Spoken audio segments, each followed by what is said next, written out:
Je pense qu'on a tous un dessin animé ou une série qui nous a marqué dans le bon comme dans le mauvais sens. Les gens de ma génération par exemple, la Gen Z, ont connu des dessins animés qui nous ont marqué et qui nous ont laissé une grosse empreinte et un excellent souvenir, en tout cas globalement. Je pense à Scooby-Doo, je pense à Pokémon, je pense à Tom et Jerry et j'en passe plein. Des dessins animés légendaires qui ont forgé notre culture populaire comme l'avait fait auparavant Goldorak, Dragon Ball ou encore les Chevaliers du Zodiac une génération plus tôt. Si aujourd'hui en revoyant ces dessins animés on a un fort sentiment de nostalgie, ce n'est pas pour rien. On a tous un dessin animé préféré ou une série préférée, en tout cas une série ou un dessin animé qui nous a marqué plus que d'autres. D'ailleurs n'hésitez pas à me mentionner les vôtres dans les commentaires, ça me ferait trop plaisir d'en discuter. Par exemple moi je sais que j'ai 2 dessins animés qui m'ont marqué, à savoir Beyblade Metal et Inazuma Eleven. Voilà, les vrais connaissent. D'ailleurs je pense que j'ai dû débloquer pas mal de souvenirs chez certains d'entre vous. Tornade de feu! Et je me doute que pour la plupart d'entre vous, c'est la globalité du dessin animé qui vous a marqué et pas forcément un épisode en particulier. Et si à tout hasard, il y avait bel et bien un épisode qui vous a marqué plus qu'un autre. Un épisode qui vous a tellement marqué que vous gardez encore le souvenir de celui-ci aujourd'hui. Ça peut être une image, une thématique et même autre chose. Dans cette vidéo, qui est la première que je fais sur cette chaîne dans le format iceberg, et j'expliquerai plus en détail ce qu'est le concept, on va aborder une sélection d'épisodes qui soient dessins animés ou même séries télé en général, qui ont marqué l'audience à leur sortie. Certains épisodes que je vais mentionner dans cette vidéo ont soit été bannis pour du contenu choquant ou une imagerie grotesque pour le public, soit devenus des lost media ou même encore des épisodes avec une thématique profondément déprimante pour un public d'enfants. Le format iceberg, c'est un format qui est très connu sur YouTube, que moi personnellement je connais grâce à Feldup et sa série de vidéos sur les traumas des Gen Z, je pense que beaucoup l'ont vu. L'iceberg que je vais aborder aujourd'hui provient de l'utilisateur Invincible Elliot sur Reddit, qui comprenait à la base une centaine de sujets que j'ai réduit à une cinquantaine après visionnage, parce que malheureusement en fait des épisodes étaient pas forcément dans la bonne thématique, etc. Contrairement au format classique de l'iceberg, donc la surface, etc., celui-ci sera réparti en plusieurs catégories que je vous affiche à l'écran, qui sont en fait des thématiques, donc en fait chaque épisode sera rangé dans une thématique. La plupart, vous vous en doutez, sont assez sombres, donc si jamais vous voulez les passer, il n'y a pas de problème, il y aura des timecodes dans la description. Sachez qu'en dehors de ça, la vidéo coche, j'espère en tout cas, toutes les caractéristiques de l'iceberg. Et si comme moi vous appréciez le concept, je pense que cette vidéo devrait vous plaire. C'est une vidéo qui m'aura demandé énormément d'énergie, énormément de temps, et c'est pour ça que je vous invite d'ores et déjà à vous abonner, à liker et à partager si vraiment vous aimez le contenu et que vous avez envie d'en voir plus, tout simplement. Ça aide au référencement, puis ça aide à faire grandir la chaîne, c'est trop cool. Et c'est vraiment le plus gros soutien que vous pouvez m'apporter. Installez-vous confortablement puisque cette vidéo risque d'être très longue. Et nous c'est parti pour l'iceberg des traumas des dessins animés.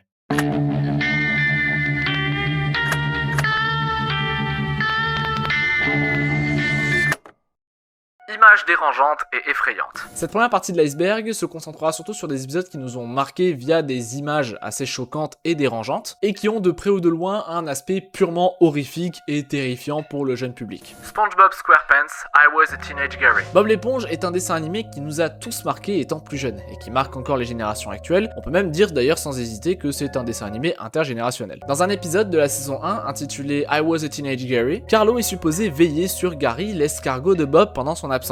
Au retour de Bob, Carlo se rend vite compte qu'il ne s'est pas du tout occupé de Gary et on le retrouve dans un état plus que critique. Bob et Carlo vont donc voir le vétérinaire de la ville pour chercher une solution au problème et celui-ci donne à Bob ce qu'on appelle un snail plasma, une sorte de seringue en fait pour, j'en sais rien, réanimer les escargots. Mais Bob étant trop effrayé pour faire du mal à Gary, il décide alors de demander de l'aide à Carlo en le faisant à sa place. Malheureusement, il se trompe de cible et pique finalement Bob avec la seringue, ce qui va donner quelques secondes plus tard ceci. Gary, I'm fine. You see? That's okay. I'm a lefty anyway. Now I don't have to buy those new shoes. En fait, ce qui est réellement flippant dans cet extrait, c'est clairement la déformation et le body horror. La scène est juste surréaliste, on voit Bob l'éponge se transformer en escargot, les membres se recroquevillant les uns après les autres, les yeux se transformant petit à petit en antennes, et mine de rien, je comprends que ça fasse peur et que ça choque certains enfants, parce que les déformations, les transformations et le body horror même en général, c'est quelque chose qui est assez efficace en fait sur le jeune public. Et voir ça dans un dessin animé comme Bob l'éponge, je peux comprendre que certains aient pu garder un certain traumatisme. Pingu, Pingu Dreams. Celui-là, il est assez connu, il a déjà été pas mal abordé dans certains icebergs, enfin, en tout cas, si vous en avez jamais vu, je suis content que ce soit la première fois. Cet épisode de la série Pingu nous montre notre héros en plein rêve après s'être assoupi. On suit alors son aventure, puis au fil de l'épisode, on aperçoit à un moment une silhouette qui se révèle être une sorte de morse. Alors je dis une sorte parce qu'honnêtement, je n'ai jamais vu un morse avec des dents humaines, c'est terrifiant. En fait, on dirait plus un mec qui a mis un masque de morse, c'est terrible. Donc ce morse humanoïde suit notre Pingu qui continue de faire sa petite vie et qui s'amuse jusqu'à ce moment.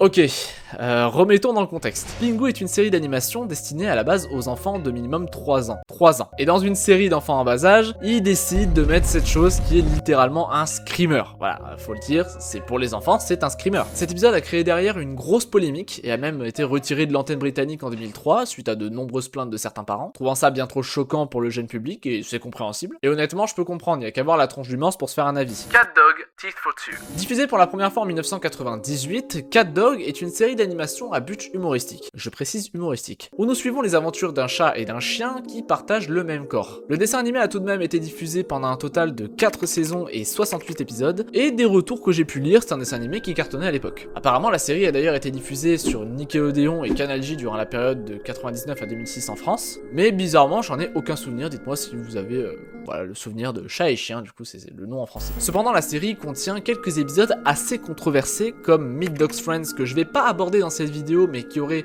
entièrement mérité sa place, surtout que dans le pareil body horror c'est horrible. Je vous laisse faire vos propres recherches. Ou encore l'épisode Teeth for Two qui est celui que nous allons aborder. Dans cet épisode, nos deux protagonistes se rendent chez le dentiste pour faire un check-out annuel. Le dentiste vérifie dans un premier temps chien qui semble avoir des dents clean, il enchaîne ensuite avec chat qui lui pour le coup a des dents bien plus dégueulasses que son confrère. Chat est terrifié de voir qu'il a une cavité buccale aussi horrible et propose alors à chien de manger plus sainement et éviter les déboires car oui, on apprend si jamais que dans l'épisode, si chien mange des sucreries et de la malbouffe, c'est chat qui va subir toutes les conséquences. Voilà, j'espère que c'est clair, vous avez le contexte en tête. Chien ne se plie pas à la règle et continue de manger des cochonneries, et c'est alors que chat emploie alors les grands moyens. Un soir, il se décide de laver les dents de chien pour que les siennes puissent retrouver leur état normal. La solution semble inefficace. C'est alors que chat va alors réaliser l'une des choses les plus dégueulasses qui m'est étonné de voir dans un dessin animé pour enfants.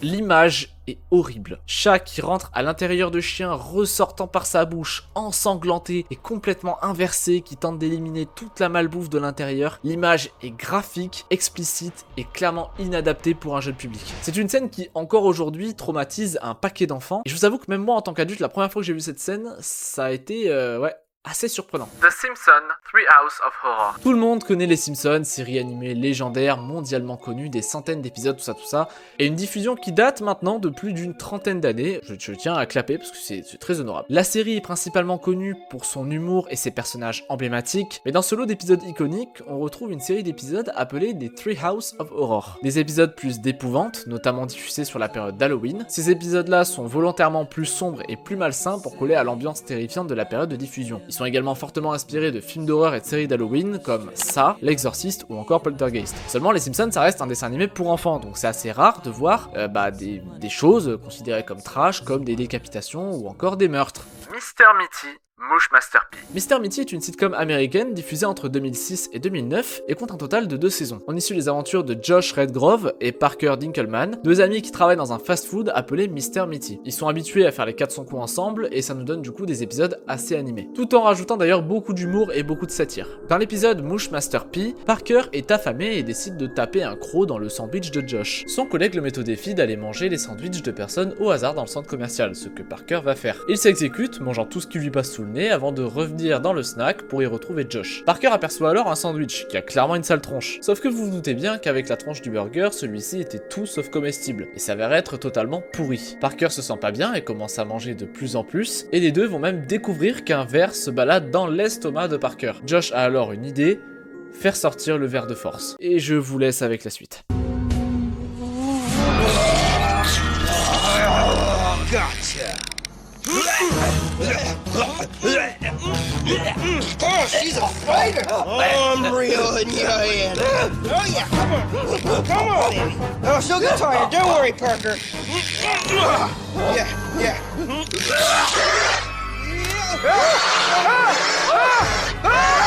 L'image est assez explicite, les bruits d'agonie de Parker, l'aspect dégueulasse et énorme du verre en font une scène assez efficace et honnêtement assez grossière pour un public d'enfants. L'épisode fut assez controversé et c'est clairement pas la seule chose dans ce cas-là, hein, voilà. Ils ont déjà eu leur lot d'épisodes assez choquants et traumatisants. La série sera plus tard arrêtée à cause d'une audience très faible et de plusieurs critiques de personnes végétariennes qui protesteront contre la série. Bien que ce soit à la base une série de Muppets, elle n'est pas directement destinée aux enfants. En fait, d'après les showrunners, et c'est d'ailleurs ce qui va faire que la série a une mauvaise réputation, c'est qu'en fait, malheureusement, les couleurs, les Muppets, donc en gros tout ce qui est utilisé comme artifice, c'est généralement des artifices qu'on utilise dans les dessins animés pour enfants. Donc voilà, ça indique directement en fait un paysage enfantin. Steven Universe, Cat Fingers. Ce genre d'épisode, c'est vraiment le cursed par excellence, genre vraiment l'esthétique cursed, mais c'est pas du cursed genre vraiment vénère et effrayant, c'est vraiment du cursed mignon. Pour ceux qui ne connaissent pas Steven Universe, c'est un dessin animé assez récent, à vrai dire, puisque le dernier épisode en fait remonte à 2019, et vous pouvez d'ailleurs retrouver les 5 saisons sur Netflix si vous souhaitez les regarder, je vous encourage fortement à aller les voir. Dans l'épisode Cat Fingers, Steven tente une métamorphose mais ne réussit qu'à transformer ses doigts en chat.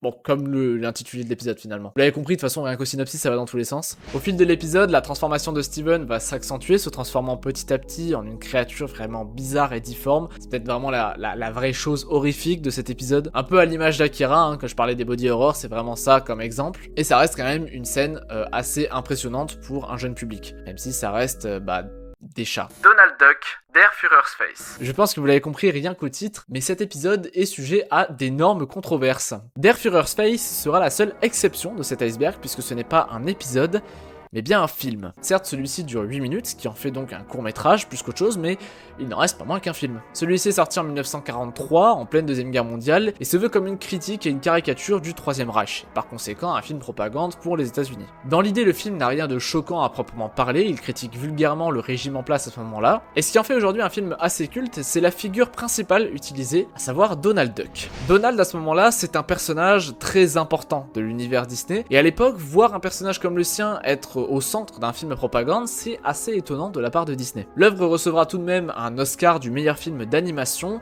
et malgré les censures, il reste aujourd'hui l'un des films les plus importants de son époque. Pokémon, The Legend of Dratini. Pokémon, c'est le dessin animé qui nous a tous bercés au moins une fois quand on était plus jeune. Ces créatures uniques en leur genre, des combats d'anthologie et des personnages plus qu'iconiques. Sacha, Pikachu, Pierre, ils nous ont tous marqués petits. Et Pokémon, sauf pour de certains cas, c'est globalement un dessin animé qui est tourné vers les enfants. Les épisodes sont donc relativement soft et mignons dans la majorité des cas, sauf pour un épisode en particulier. The Legend of Dratini est un épisode sorti en 1997 au Japon qui suit les aventures de Sacha, combattant comme à son habitude la Team Rocket. Sur leur chemin, les héros croisent la route d'un certain Mr. Kaiser qui est à la recherche de Dratini, un Pokémon de type dragon. Sauf que vous allez voir que les méthodes entreprises par Mr. Kaiser sont relativement, très douteuses, hein. If you're just here to annoy the Pokémon with that dreadful singing, then leave.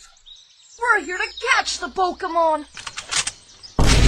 Poachers, are you? Vous ne rêvez pas, le type a littéralement sorti un flingue, l'a pointé sur Sacha, voilà, en le menaçant. Un putain de flingue. L'épisode a eu énormément de controverses à sa sortie, tu m'étonnes, et fut d'ailleurs banni aux USA, ce qui est très surprenant. Bah alors les Américains, on a peur des armes? Alors si je ne dis pas de bêtises, l'épisode n'est d'ailleurs jamais sorti aux US et jamais ressorti au Japon derrière, dû à son contenu extrêmement choquant, je pense, quand même. Le problème, c'est que vous allez voir, ce n'est pas la seule chose perturbante de l'épisode, puisque plus tard, le groupe va tomber sur la Team Rocket, qui se feront littéralement tirer dessus par Monsieur Kaiser. Ils le menaceront même avec sa propre arme en lui mettant son pistolet sur la tempe. Je rappelle que c'est toujours un dessin animé pour enfants. Et Miaou se déguisera même en... Ah bon, vous avez compris un petit peu la dégaine. Bah, pour beaucoup de personnes, c'est vraiment l'un des épisodes de Pokémon les plus what the fuck. Hein, ça n'a aucun sens. Puisque personne, en fait, arrive à comprendre comment les showrunners de la série ont pu laisser passer ça. Que ce soit dans l'écriture, Enfin, y a rien qui va. Voilà, comment c'est possible? Et vous allez voir que c'est pas la seule et unique fois qu'on va parler de Pokémon dans cet iceberg. Sesame Street, épisode 847. Si vous vous intéressez aux Lost Media en général, vous devez probablement connaître la série Sesame Street, du moins cet épisode en particulier. L'épisode est devenu très célèbre, pas seulement parce qu'il a été un Lost Media pendant de nombreuses années, mais surtout le pourquoi du comment il l'a été. L'épisode 847 donc de Sesame Street nous met en lumière le personnage de la Wicked Witch, une sorcière sournoise et mesquine qui s'amuse à tourmenter le personnage principal de l'épisode, David. Tout comme le précédent épisode avec Pokémon, il a été rapidement retiré de la diffusion. Pourquoi, vous allez me dire? Eh bien bien parce que les parents des enfants qui ont vu l'épisode ont jugé que les différents cris et rires de la sorcière étaient bien trop terrifiants. Pendant plus de 40 ans, l'épisode restera un lost media et personne n'arrivera à mettre la main dessus jusqu'à ce qu'un utilisateur de Reddit mette en ligne l'épisode entier sans prévenir personne. De plus, la sorcière qui apparaît dans l'épisode vient directement du célèbre film Le Magicien d'Oz sorti en 1939 et qui sera unanimement considéré comme l'un des plus grands films de l'histoire. Elle y incarne du coup le même personnage qu'il y a 37 ans, à savoir la sorcière de l'Est, et c'est en fait une demande particulière du réalisateur de l'épisode, Robert Mirum, qui était très fan en fait de l'actrice et de son personnage. Du coup, je vais me répéter, mais je vous encourage vraiment à aller voir l'épisode parce que bah voilà, je trouve que c'est quand même un bout d'internet très cool et surtout un bout des Lost Media qui est quand même assez intéressant à aller voir. Donc voilà, n'hésitez pas.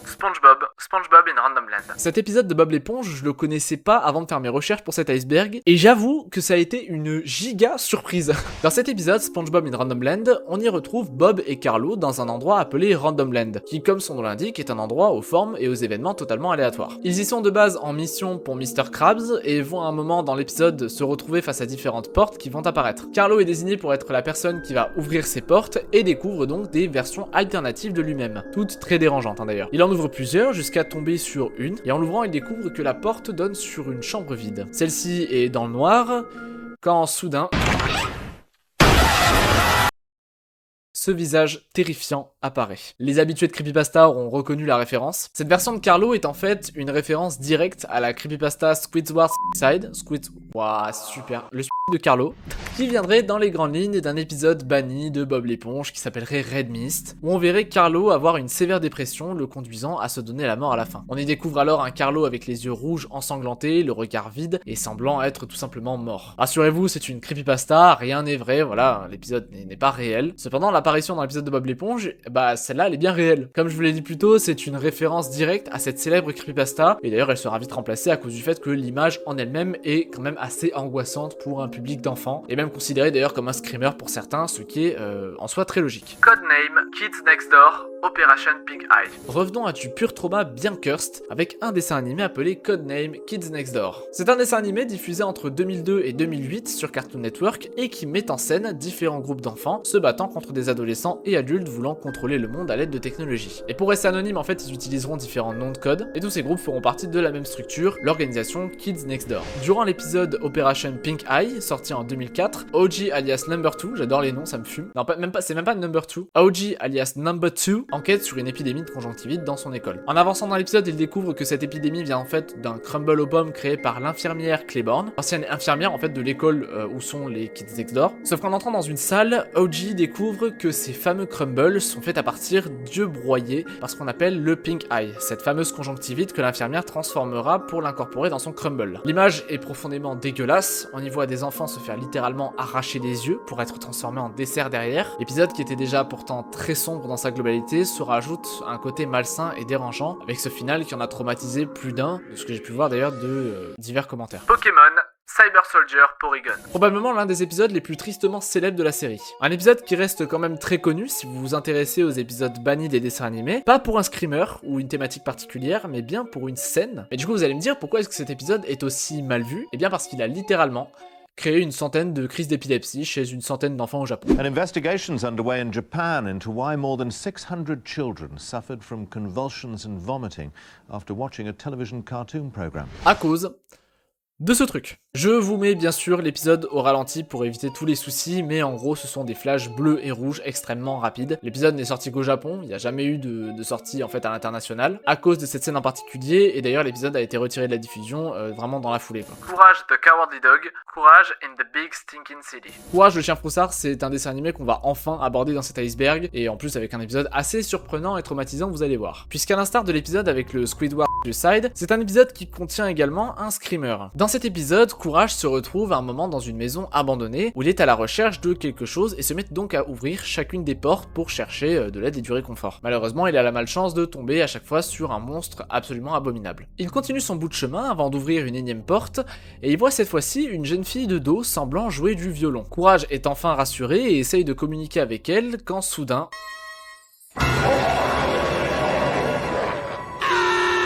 La fille a en fait un visage cauchemardesque qui terrorise Courage, et également à l'époque de sa sortie, un bon nombre d'enfants. J'ai réellement hésité à mettre Courage dans cet iceberg, étant donné que le dessin animé ne se revendique pas forcément pour les enfants, dû à de nombreuses abominations que tu peux retrouver dans la série. L'une des plus connues étant le Bugle Monster qui en a terrorisé plus d'un. Enfin, je veux dire, regardez ce truc, c'est abominable quoi.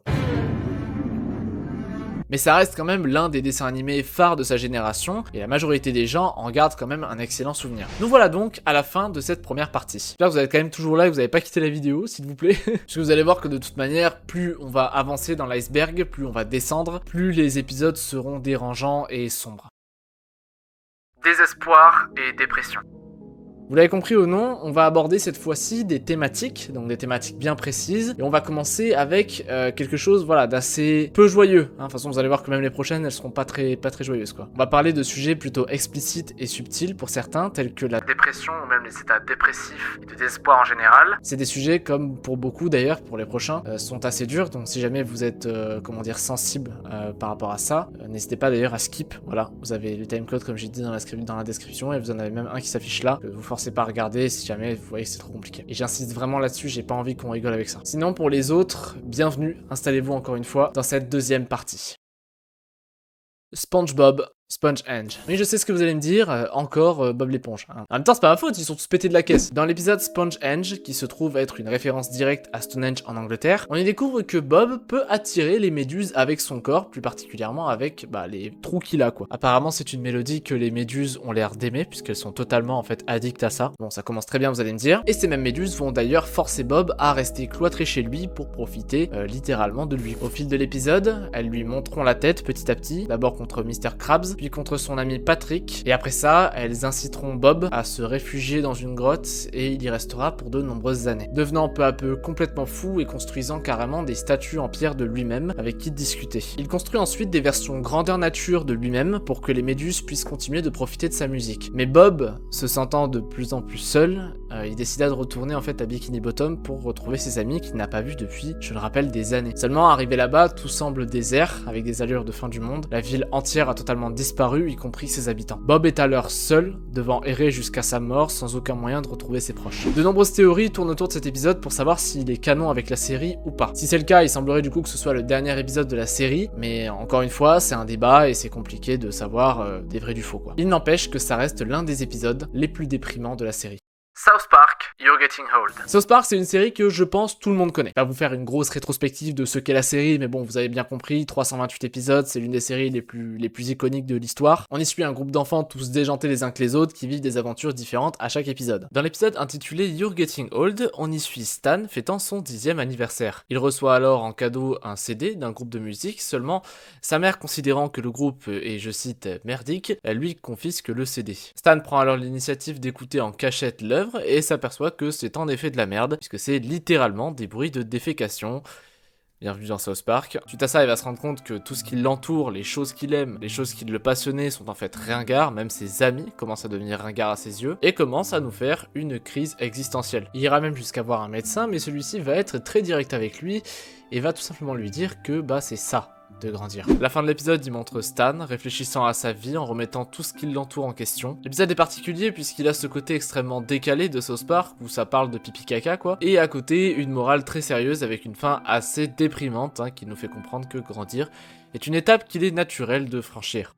Bluey Sleepy Time. Bluey est une série d'animation pour les tout petits, sortie en 2018 et comprenant à l'heure actuelle 3 saisons. C'est une série qui est globalement très joyeuse et très orientée pour le très jeune public, avec donc très peu de contenu compromettant. L'épisode dont je vais vous parler là est l'un des rares épisodes dans cet iceberg qui a surtout un message touchant et une approche douce et mignonne. À l'inverse d'autres épisodes plus choquants de l'iceberg, celui-ci est particulièrement touchant et m'a même affecté du haut de mes 23 ans, et je pensais réellement pas qu'un épisode allait autant m'affecter comme ça, mais pas dans le sens négatif, vous allez voir. Dans l'épisode Sleepy Time, on y voit les différents protagonistes dans un sommeil profond. On y découvre alors le très jeune personnage de Bingo qui se met à rêver. Elle se voit dans l'espace accompagnée par son doudou et les deux se mettent à voler librement à travers le cosmos. Peu après ça, on découvre une planète avec des anneaux qui se révèlent être des anneaux composés de peluches. Ces peluches invitent alors celle de Bingo à les rejoindre et une dernière communion se fait entre elle et sa douce peluche. Celle-ci rejoint alors sa famille, laissant Bingo seul, triste et profondément abandonnée. Elle est ensuite projetée à l'aide d'une comète et finit par s'accrocher à un rocher. Face au soleil, elle reconnaît une voix qui lui dit qu'elle sera toujours là pour elle, et on découvrira plus tard qu'il s'agit en fait de sa maman qui lui fera un gros câlin et l'épisode se terminera à ce moment-là. Comme je vous ai dit, c'est vraiment surtout un épisode touchant que terrifiant. C'est surtout en fait la personnification qui est importante dans cet épisode, puisque on est là sur la personnification de l'abandon et de la solitude. Ici, c'est bien métaphoré par le rêve et raconté d'une manière à faire comprendre aux enfants qu'il y aura toujours quelqu'un pour veiller sur eux. Ce qui renforce, je trouve, l'aura de cet épisode, et c'est quelque chose que j'ai pas mal relevé dans les commentaires en faisant mes recherches, c'est sa musique.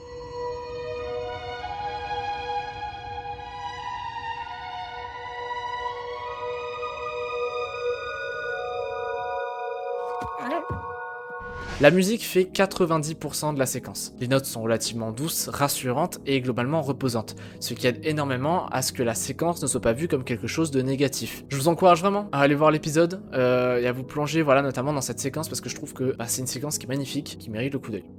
SpongeBob Gone. Quatrième et pas la dernière mention de Bob l'éponge dans cet iceberg, et cette fois-ci on va s'attaquer à un épisode intitulé Gone. L'épisode est assez particulier parce que c'est un épisode en fait tourné de manière humoristique, mais avec un fond super déprimant. Bob l'éponge se réveille un matin et il découvre que ses amis, ses voisins, Gary et tous les habitants de Bikini Bottom ont disparu. Durant tout l'épisode, Bob cherchera à perpétuer le quotidien des habitants de la ville et continuera de garder Bikini Bottom en vie seul. Ce qui fait en fait que cet épisode est dans cet iceberg, c'est surtout sa thématique en fait. L'épisode est assez similaire au premier qu'on a abordé dans cette deuxième partie, à savoir qu'ils ont tous les deux un thème en commun, l'abandon. La peur de l'abandon, je l'ai pas énormément mentionné dans cette vidéo, peut-être éventuellement avec Bluey juste avant, mais c'est quelque chose qui est réel et qui, d'après les psychanalystes et les psychiatres, est considéré comme une véritable maladie. L'abandonnisme, ou névrose de l'abandon, c'est un terme qui catégorise des patients qui ont une peur drastique de l'abandon et qui nécessite généralement un besoin de sécurité. C'est un syndrome qui n'est pas à prendre à la légère puisque les personnes atteintes de cette maladie en souffrent réellement, et je vous assure que d'expérience, c'est vraiment quelque chose qu'il faut pas prendre à la légère du tout. Si vous êtes d'ailleurs dans cette situation, n'hésitez pas à vous exprimer sur ce sujet-là en commentaire, ça me ferait super plaisir déjà de lire vos témoignages. De toute manière, l'espace commentaire est fait pour ça, vraiment n'hésitez pas. C'est la fin de cette partie 2, on continue encore plus bas dans cet iceberg, où la lumière commence à disparaître petit à petit, et où les sujets seront de plus en plus, sérieux, et beaucoup moins amusants. Abus, racisme et autres topics. Nous voilà donc dans cette troisième partie de l'iceberg. Celle-ci sera légèrement différente des autres puisqu'on va surtout aborder en fait plusieurs thématiques qui n'ont pas forcément de lien en fait entre elles, mais qui sont voilà assez importantes à, je trouve, en tout cas aborder. Là où la précédente en fait avait des sujets qui se rejoignaient comme l'abandon, la solitude, la dépression, etc. Là vous allez voir que les sujets ça va partir vraiment dans tous les sens, mais c'est vraiment indépendant.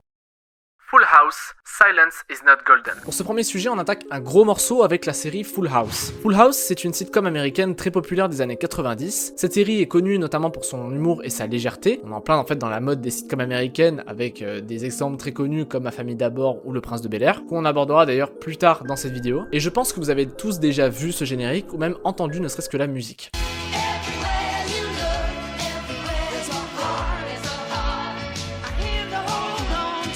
Dans l'épisode de la saison 6 intitulé Silence is not golden, le personnage de Stéphanie est en conflit avec son ennemi juré et son bully, Charles. Après une altercation en classe, les deux enfants se retrouvent au domicile de Stéphanie. Et Charles va se confier sur une chose qui va totalement changer la tournure de l'épisode. Il lui fait comprendre qu'il subit littéralement des violences et des abus de la part de son père. La tournure de l'épisode est assez sombre, et l'épisode dans sa globalité est assez dur à regarder dans le cadre d'un programme familial. Par la suite, on apprendra que Charles n'est pas retourné à l'école de toute la semaine, et Stéphanie commencera réellement à s'inquiéter et fera tout son possible pour aider le jeune homme. C'est à la fin de l'épisode qu'on apprendra que Charles a été finalement pris par les services sociaux et on se doute que son père fut condamné derrière. L'épisode est rude dans sa manière d'aborder les violences faites aux enfants et c'est souvent le schéma utilisé par les showrunners pour faire passer un message clair et précis. Une nouvelle fois, je vous invite à aller voir l'épisode en entier parce que c'est voilà très bien raconté, très intéressant, très bien narré et surtout c'est des choses qu'il faut pas prendre à la légère, les violences faites aux enfants, que ce soit même violences conjugales aux enfants ou même aux animaux. Static Shock, Sons of the Father. Souvent, quand on parle de sujets controversés dans les médias, dans les séries, dans les dessins animés, etc., il y a souvent un sujet qui revient sur la table, le racisme. Le racisme, c'est quelque chose qui peut être dénoncé de plein de manières différentes, et qui peut être mis en lumière de manière plus subtile, ou à l'inverse, plus brute. Dans le cas de l'épisode que je vais aborder là, on est sur un gros entre-deux. Dans l'épisode Sons of the Fathers de la série d'animation Static Shock, Richie invite son ami Virgil chez lui pour la nuit. Cependant, au fil de la soirée, le père de Richie se trouvera être profondément négligent à l'égard de Virgil, n'hésitant pas à avoir un discours ouvertement raciste et conservateur par moments. And now I see why Richie acts like a hood, Maggie. That kid's a bad influence. All his kind are. Keep your voice down. It's bad enough I gotta deal with them all day long. Now one of them's in my house. Par la suite, Virgil rentrera chez lui laissant Richie dans une colère noire vis-à-vis de son père. Le père de Virgil viendra le rassurer en lui disant qu'il ne peut rien changer à la vision qu'a le père de son ami à son égard. L'épisode est très explicite dans son contenu et dans ses propos et c'est personnellement la première fois que je vois le sujet être abordé dans une série d'animation d'une manière aussi brute mais pourtant très efficace. L'image du père conservateur critiquant l'ami de son fils en dénonçant d'énormes clichés est très bien représentée et l'épisode envoie un message fort et préventif au jeune public. L'épisode est d'ailleurs sorti le 9 décembre 2000, un jour avant ma naissance, littéralement, soit il y a presque 24 ans et je tenais sincèrement à le mettre dans cet iceberg parce que c'est un sujet qui est encore aujourd'hui beaucoup trop présent. Smart Guy, Strangers on the Net. Dans l'épisode Strangers on the Net de la série Smart Guy, TJ, le héros, demande à son père de lui acheter un jeu vidéo. Celui-ci refuse direct et TJ cherche alors un stratagème pour avoir des jeux vidéo moins chers. Il tombe alors sur un site d'achat-revente et va alors dans le forum destiné aux enfants. TJ tombe alors sur le profil d'un utilisateur, Marky412, qui vend plusieurs jeux à un prix vraiment dérisoire. TJ envoie alors un message à cet utilisateur pour qu'il se rencontre afin d'acheter ces jeux. Accompagné de son amie Karen, les deux enfants empruntent de l'argent à la famille de TJ et se rendent sur le lieu de rendez-vous, une sorte de diner américain typique. Les deux amis se mettent alors à chercher l'utilisateur en observant tous les enfants aux alentours, quand un adulte les interpelle et leur indique que c'est bien lui, Marky412. Les enfants sont d'abord très surpris, très méfiants, mais le monsieur installe alors une ambiance conviviale qui rassure les deux enfants. L'échange se fait et tout le monde rentre chez soi. En partant, l'homme précise à TJ de ne pas en parler à son père, en lui faisant comprendre que ce qu'il fait n'est pas forcément légal, l'achat-revente de jeux, ce que TJ comprend totalement. Le lendemain, TJ et Karen jouent sur le jeu fraîchement acheté et ils reçoivent à nouveau un message de Marky412. Celui-ci les invite dans sa salle de jeu personnelle chez lui. Les enfants se disent alors que c'est une bonne idée et empruntent une fois de plus de l'argent pour se rendre chez l'homme. Une fois arrivés sur place, les deux enfants découvrent alors un espace rempli de jeux vidéo et d'objets geeks. L'homme indique à TJ un endroit dans la pièce avec une planche de surf et avec un fond bleu, donc TJ comprend rapidement que c'est pour incruster des images derrière, et il se met à surfer et passe un très bon moment. C'est ensuite au tour de Karen qui prend place et qui s'amuse également quand soudain l'homme va se retrouver à faire une demande très particulière aux deux enfants. Il indique que les enfants n'ont pas forcément la tenue adaptée pour surfer et donc ne peuvent pas complètement être dans l'immersion. TJ est d'accord avec ça et indique qu'il leur faut une combinaison, mais l'homme est timidement d'accord avec le jeune homme et propose alors une autre solution. Que les enfants se déshabillent pour se mettre en sous-vêtements et stop. J'ai rarement eu ce sentiment devant un épisode de série télé, alors c'est peut-être rien pour vous, mais je vous jure que le contexte, quand tu comprends de quoi est capable la personne, bah tout de suite ça change en fait toute la tournure de l'épisode. Je l'ai pas vu en entier. J'arrive pas à le finir. À ce moment-là, je me suis réellement demandé si j'allais aborder ce passage ou pas, tant le sujet est difficile, mais c'est une tragédie que beaucoup ont subie et je considère que c'est quelque chose qui doit être abordé. Par la suite de l'épisode, TJ refuse donc toutes les propositions de l'homme qui insiste en montrant des photos d'une précédente enfant qui s'est essayée au test. TJ sent le danger arriver et incite Karen à y aller. L'homme insiste pour que les enfants restent, mais le jeune homme a pris sa décision. Karen, quant à elle, ne voit pas le danger et l'homme en profite pour essayer de la faire rester. TJ refuse pour elle et les deux enfants rentrent chez eux. Une fois à la maison, le jeune homme est encore traumatisé de ce qui lui est arrivé et son père sent que quelque chose le tourmente. Il lui fait alors cracher le morceau et le jeune homme révèle tout à son père. Plus tard, on apprendra que l'homme en question a été arrêté et était bien connu des services de police. C'est personnellement la première fois que je vois la pédophilie abordée dans une série télé ou même dans une sitcom en plus. Et il n'y a pas à dire quand c'est bien narré, c'est, je trouve, assez efficace et c'est véritablement terrifiant. Little House on the Prairie, Sylvia. La Petite Maison dans la Prairie, c'est l'une des séries les plus connues de l'histoire de la télévision. La série s'étale sur 9 ans, comportant 9 saisons, de 74 à 83, et plus de 204 épisodes. Elle est connue comme étant une série familiale, passant généralement à des horaires adaptés aux familles, et ça en fait également l'un des plus grands succès de l'histoire de la télévision. En 1981, un épisode en 2 parties fait son apparition à la télé, appelé Sylvia. L'épisode commence avec un groupe de jeunes regardant à travers la fenêtre de la chambre d'une fille nommée Sylvia. Peu après ça, le père, très remonté de la situation, ira confronter sa fille qui pense qu'elle joue de ses atouts d'adolescente pour attirer les hommes. Je rappelle qu'elle est censée avoir 12 ans. Comprenant que ce qui gêne c'est sa puberté, elle mettra tout en œuvre pour que ce soit le moins visible possible. À l'école, elle retrouvera Albert, le garçon dont elle est amoureuse, un amour qui est totalement réciproque, et les deux jeunes se promettent de se retrouver plus tard après les cours. En fin d'après-midi, Sylvia se retrouve seule, en pleine forêt, en train de cueillir quelques fleurs, mais au fur et à mesure de cette cueillette, elle entend quelques bruits venant des bois. Sylvia marche alors dans leur direction, quand soudain...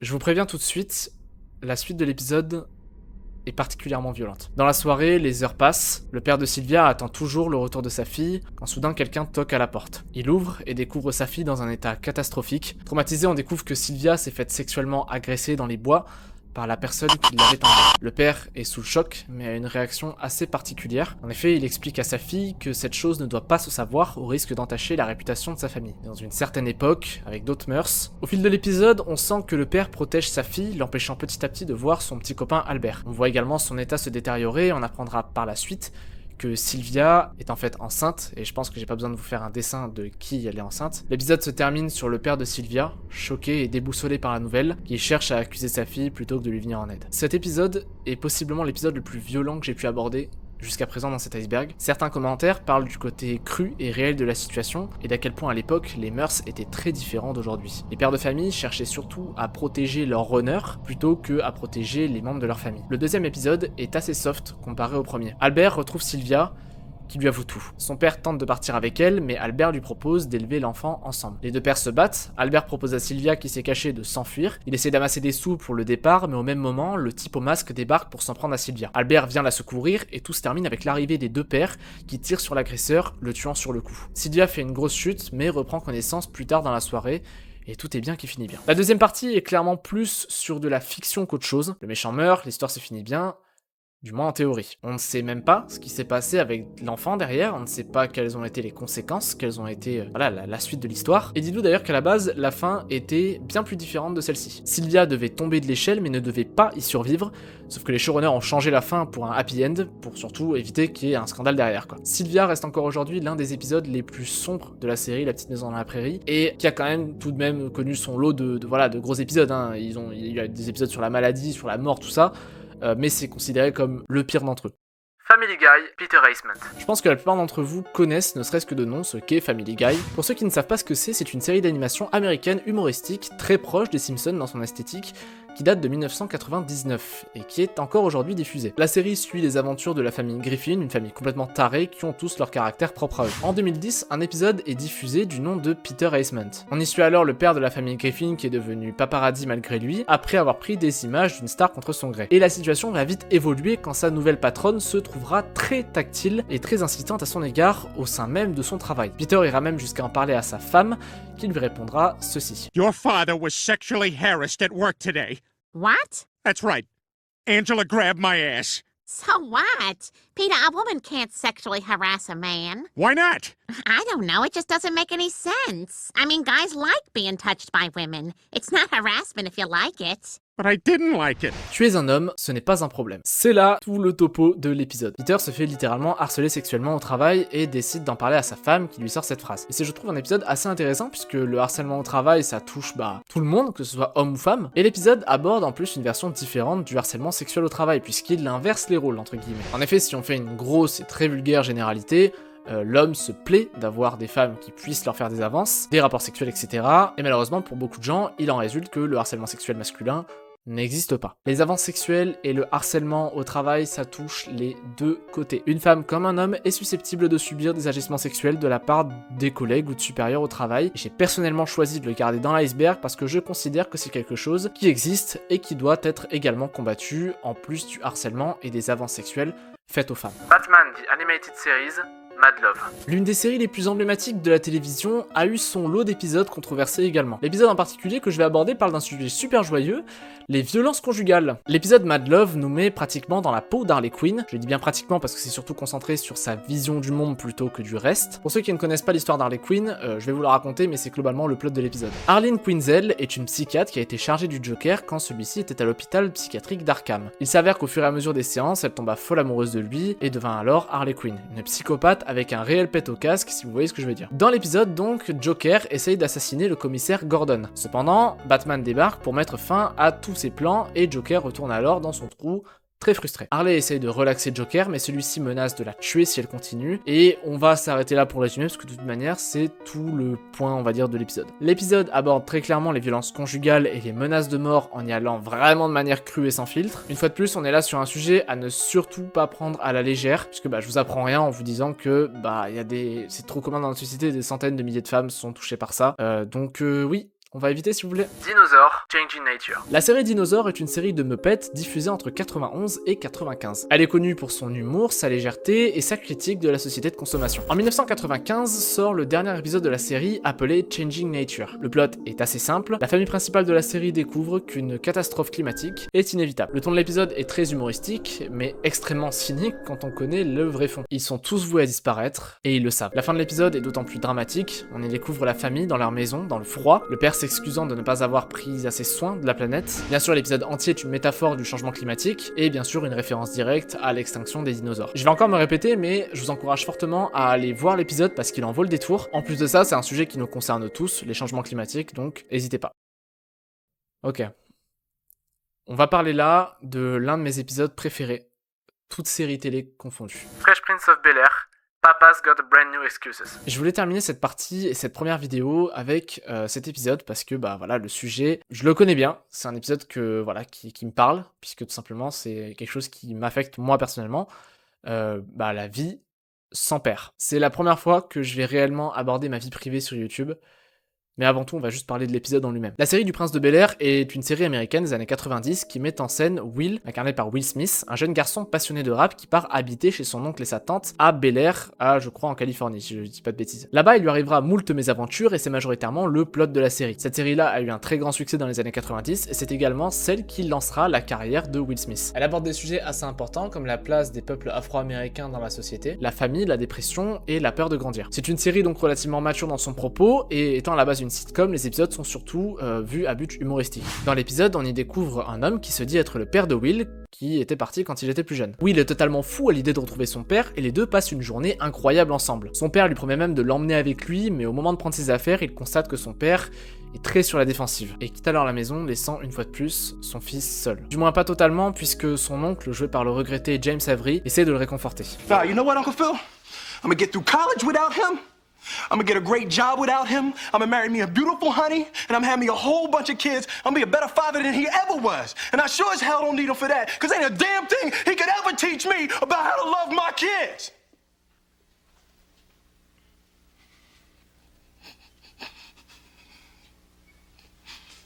How come he don't want me, man? Will sort alors toute sa rage et dit à son oncle qu'il ne veut pas être le père qu'il a été pour lui et fond en larmes dans ses bras. La scène est violente, réelle, poignante et l'épisode se termine là-dessus. Cet épisode est sûrement l'épisode de série qui me parle le plus, n'ayant moi-même pas connu mon père, forcément je m'y retrouve dans le personnage de Will, notamment à ce moment-là. Voir tous ses espoirs s'envoler alors que tu pensais avoir retrouvé un de tes piliers de famille, c'est juste déchirant pour certains et ça te marque, clairement à vie quoi. Voilà pour cette troisième partie de l'iceberg, et vu la longueur de la vidéo, je pense qu'on va s'arrêter là. Je vous retrouve très bientôt pour la deuxième et dernière partie de l'iceberg, où on abordera des sujets de plus en plus sombres. C'est l'énième fois que je le dis, je sais plus. Et également très méconnus du grand public. J'espère en tout cas sincèrement que cette première partie vous aura plu, elle fut très longue, mais alors très longue, en tout cas de mon côté. J'espère que je vous aurai donné envie d'aller voir tous ces épisodes, parce qu'il y a vraiment des pépites dedans, c'est ouf. Je vais essayer de mettre un maximum d'épisodes en description, histoire que vous puissiez vraiment aller voir vous directement. Et écoutez, nous, on se dit à bientôt pour la partie 2. Et puis voilà, c'était Eldorak.